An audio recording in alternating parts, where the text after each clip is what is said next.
Perkenalkan, saya Tracy Anastasia Selitonga dengan NIM 23F30012. Pada kesempatan kali ini, saya akan mempresentasikan tugas UAS kendali diskrit dengan judul saya ambil, yaitu pemodelan kendali PID diskrit pada sistem pengendalian suhu oven industri untuk proses pemanggangan roti.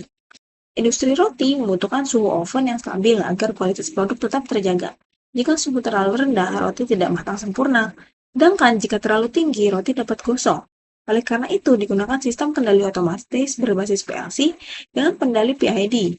Pada presentasi ini, saya akan membahas bagaimana sistem tersebut dimodelkan dalam bentuk kendali diskrit. Diagram ini menunjukkan alur kerja sistem pengendalian suhu oven. Operator menentukan set point, misalnya 200 derajat Celcius. Sensor termokouple kemudian mengukur suhu aktual di dalam oven, nilai tersebut dibandingkan dengan set point, sehingga diperoleh error.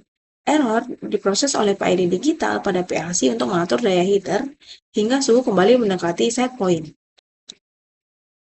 Sistem ini termasuk kendali diskrit karena PLC tidak membaca suhu secara terus-menerus, tetapi pada selang waktu tertentu, atau yang disebut sampling.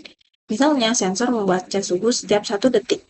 Setelah PLC menghitung besar sinyal kontrol, nilainya dipertahankan hingga proses sampling berikutnya.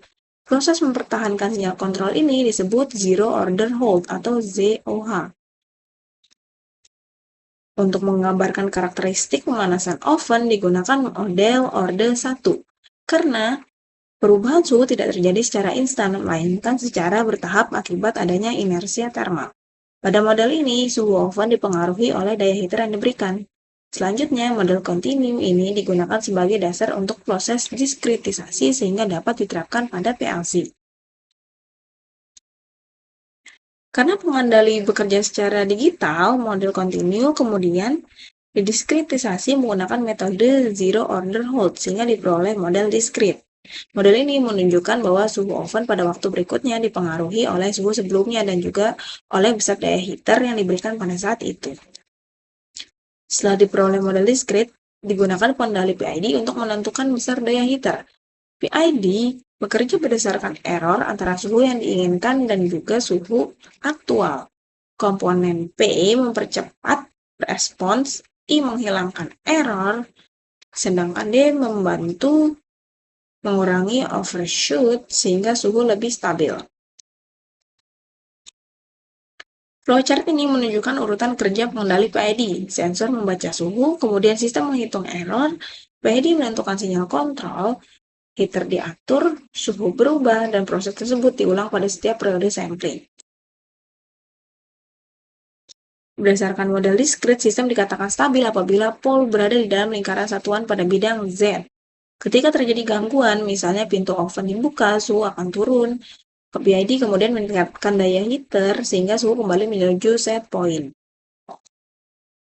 Dalam industri, pendekatan kendali diskrit dipilih karena mudah diimplementasikan menggunakan PLC atau microcontroller. Selain menjaga suhu tetap stabil, sistem ini juga meningkatkan kualitas produk, mengurangi produk gagal, dan membuat penggunaan energi menjadi lebih efisien. Namun, sistem tetap memerlukan tuning PID dan pemilihan periode sampling yang sesuai. Dari pembahasan yang telah dilakukan, dapat disimpulkan bahwa sistem pengendalian suhu oven industri merupakan salah satu contoh penerapan kendali diskrit. Melalui pemodelan diskrit dan penggunaan PID, suhu oven dapat dipertahankan mendekati set point sehingga proses pemanggangan menjadi lebih stabil dan konsisten. Referensi yang digunakan berasal dari buku, lecture notes, dan jurnal ilmiah yang berkaitan dengan kendali diskrit serta pengambilan suhu oven industri. Sekian dari saya. Terima kasih.